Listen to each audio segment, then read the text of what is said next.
आज की यहाँ महापंचायत है, जो इसमें मुख्य मांग रखी गई है कि हरियाणा के अंदर सरकार ने जिस तरीके से भूमि अधिग्रहण बिल उसको बैकडोर से पारित कर दिया है और उसके खिलाफ हरियाणा के लोग लड़ रहे हैं। मेन मुद्दा वही है। दूसरे सभी जो बातें हैं, जैसे एमएसपी की गारंटी के कानून की बात है, जो बीबीएमबी का मामला है, वो पंजाब और हरियाणा का अलग नहीं है, वो एक ही है। और ये भी बात है जो इसको भी ऐसे नहीं सोचना चाहिए कि ये पंजाब और हरियाणा का अलग मैटर है। ये भूमि अधिग्रहण करने के लिए लगातार सरकार प्रयास कर रही है और बैकडोर से बुला रही है। इसीलिए ये मामला केवल हरियाणा का नहीं है, पूरे भारत का है। और हम पंजाब से आज ही हरियाणा के लोगों को विश्वास दिलाते हैं कि अगर आपको इस पे कोई चंडीगढ़ में कोई प्रोग्राम करने की ज़रूरत पड़ती है, पंचकुला में कोई प्रोग्राम करने की ज़रूरत पड़ती है, तो हम भरपूर संख्या में आपके साथ रहेंगे और उतनी देर तक आपके साथ लड़ेंगे और आपका सहयोग देंगे जितनी देर तक सरकार ऐसे कानूनों को वापस नहीं ले लेती। जगदीश जी, एसकेएम के कुछ बड़े नेताओं ने पंजाब में चुनाव की खानी पड़ी, उसको लेकर किस तरह की अब एसकेएम फैसला लेने जा रहे हैं? देखिए, उन्होंने एक जल्दबाजी की है। ये जल्दबाजी की वजह से ये हुआ है। अगर हम उन्होंने ये आंदोलन जीत लेते, पूरी जीत के बाद अगर वो करते ये काम, हो सकता लोग उनको स्वीकार कर लेते, लेकिन अभी आंदोलन बाकी था, छोड़कर चले गए, तो उसकी वजह से लोगों के अंदर थोड़ा नाराज़गी थी, जिसकी वजह से लोगों ने उनको स्वीकार नहीं किया और आम आदमी पार्टी को लोगों ने पहल दी। एमएसपी गारंटी कानून पर कोई कमेटी का फॉर्मेशन नहीं हो पा रहा है अभी तक सरकार द्वारा, उसको लेकर किस तरह की रणनीति बना रहे हैं? उसके लिए देखिए लड़ाई जारी है। पिछले दिनों एक केवल टेलीफोन के माध्यम से, ये कोई तरीका नहीं है, टेलीफोन के माध्यम से सरकार ने ये मैसेज दिया है कि हम एक कमेटी बनानी चाहते हैं और हमने 7 मेंबर कमेटी है जो एसकेएम की, उसकी ओर से एक लेटर लिखा है सरकार को कि भाई ऐसे काम नहीं चलेगा। पहले तो जो उसकी टर्म्स एंड रेफरेंसेस जो हमें थे, कैसे होगा, कितने समय में करोगे, क्या इसमें कोई और किसान जो एसकेएम के किसान नेता होंगे उनके अलावा कोई और तो नहीं लोगे, वो उन सभी का जानकारी लेने के बाद फिर देखेंगे सरकार क्या करती है। लेकिन सरकार की नीयत उस पर साफ नहीं है, क्योंकि हम जानते हैं कि एमएसपी के ऊपर सरकार जो भाग रही है ना, उसकी मेन वजह गैट है। जब तक सरकार गैट से बाहर नहीं आती, उतनी देर तक एमएसपी की गारंटी का कानून नहीं बनेगा और उसके लिए हमें लड़ना पड़ेगा और उसके लिए पूरे देश को एकजुट होकर लड़ना पड़ेगा।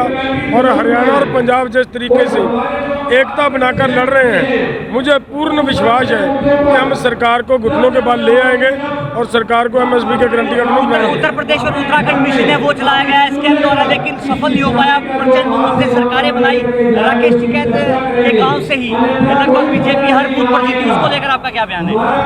देखिए, मैं ये कहना चाहता हूँ कि हमेशा आपने एक खबर उसी दिन से बहुत सारी खबरें चैनलों पे चल रही हैं कि सरकार ने एक किसी टीचर को ये कहा गया अधिकारियों ने कि इस मशीन को चेंज करना है और अध्यापक चेंज नहीं कर रहा, उसे धमकाया जा रहा है कि भैया चेंज करनी पड़ेगी, आपको आपकी नौकरी चली जाएगी, आप जेल भी जा सकते हो। ऐसी बातें करके अगर मशीनें चेंज की गई हैं तो उसमें किसी की कोई पेश नहीं जाएगी। उसमें तो सीधा ये कहें कि लोकतंत्र का हत्या की गई है, लोकतंत्र का कत्ल किया गया है और इसके खिलाफ लोगों को ईवीएम के खिलाफ लड़ाई लड़नी पड़ेगी। तो ईवीएम को दोष ठहरा रहे हो क्या डल्लेवाल साहब आप इसमें? नहीं, ईवीएम में कोई दोष नहीं होता। ईवीएम के अंदर दोष उसमें गड़बड़ करने वालों की नीयत पे दोष होता है और वही ईवीएम होती है। अगर वो ईमानदारी से काम करती है, वो अपना काम ठीक करती है। अगर उसमें छेड़छाड़ होगी तो वो ईमानदारी छोड़ देगी। पंजाब पार्टी के सामने बड़े धुरंधर हार गए, किस तरह देखते हो? देखिए, आम आदमी पार्टी की खासियत नहीं थी कि आम आदमी की किसी खासियत से धुरंधर हारे हैं। उनके हारने की मेन वजह ये है कि उनके खिलाफ उनके साथ लोगों की नाराज़गी इतनी बढ़ चुकी थी कि लोग उनको गांव में तो घुसने नहीं दे रहे थे और ये क्लियर था। मैंने तो पहले भी बहुत बार ये बात कही थी कि पंजाब में अब इलेक्शन की कैंपेन चलाने की ज़रूरत नहीं है। अब लोग सब समझ गए हैं और आपके सामने वही रिजल्ट आया कि किसी को नहीं, और इनको 90 सीटें दी, इनको भी इतनी अगर भारी जीत हुई है ना, तो ये याद रखना पड़ेगा, लोग इनको उतारना भी जानते हैं। डल्लेवाल साहब, भगवंत मान ने जितने भी एमएलए हैं उनकी जो पेंशन थी उनको एक बार ही कर दिया कि कितनी बार भी जीतो एक बार की पेंशन मिलेगी, वन विधायक मैं तो ये कहना चाहता हूँ, अभी भी भगवंत मान ने अगर बढ़िया काम, इससे भी बढ़िया ये होता कि किसी एमएलए की तनख्वाह या एमएलए की पेंशन का मतलब क्या है, उसको सभी खर्चे तो सरकार करती है, उसके ऊपर तनख्वाह की क्या जरूरत पड़ती है उसको, और उसको पेंशन किस बात की। जब वो लोग इलेक्शन लड़ने के लिए आते हैं तो सब हाथ जोड़ जोड़ कर ये कहते हैं कि भाई हमें सेवा का मौका दीजिए। पार्टी छोड़कर, अगर कोई एक पार्टी टिकट नहीं देती तो वो पार्टी छोड़कर भागते हैं। तो इसके हिसाब से अगर देखें, इन लोगों की कोई पेंशन नहीं चाहिए, कोई इनकी तनख्वाह नहीं होनी चाहिए, और अगर इससे भी बढ़कर ये होना चाहिए, भगवंत मान जी अगला स्टेप ये उठाएं कि जितने भी अभी तक एमएलए जीते हैं सभी की प्रॉपर्टी की जांच हो। पहला इलेक्शन लड़ने से पहले जितनी उनकी प्रॉपर्टी थी उसका ज़्यादा, उससे ज़्यादा जितनी बनी है वो सब जब्त की जाए और सरकारी संपत्ति घोषित किया जाए। इसको हम ये चाहेंगे। डल्लेवाल जी, क्या चुनाव के बाद एसकेएम कमजोर हो गया है? बिल्कुल कमजोर नहीं हुआ। आप हरियाणा वाले हो, पिछले दिनों आपने देखा नहीं, 25 तारीख को चंडीगढ़ में जन सैलाब था, वहाँ पे 50,000 लोग आए और लोगों ने ये सिद्ध कर दिया कि आंदोलन के साथ हैं, रहेंगे। उन्होंने चुनाव का पंगा लिया, उनको लोगों ने रिजेक्ट कर दिया, आंदोलन को लोगों ने सिलेक्ट कर लिया, वो आपके सामने है। डल्लेवाल साहब, एसकेएम की अगली बैठक कब होगी? जिस तरह से आप कह रहे हैं कि सरकार ने कोई भी वादा पूरा नहीं किया, क्या कोई बड़ा फैसला से तय दोबारा आंदोलन जुटेगा? देखिए, आंदोलन तो शुरू हो चुका है।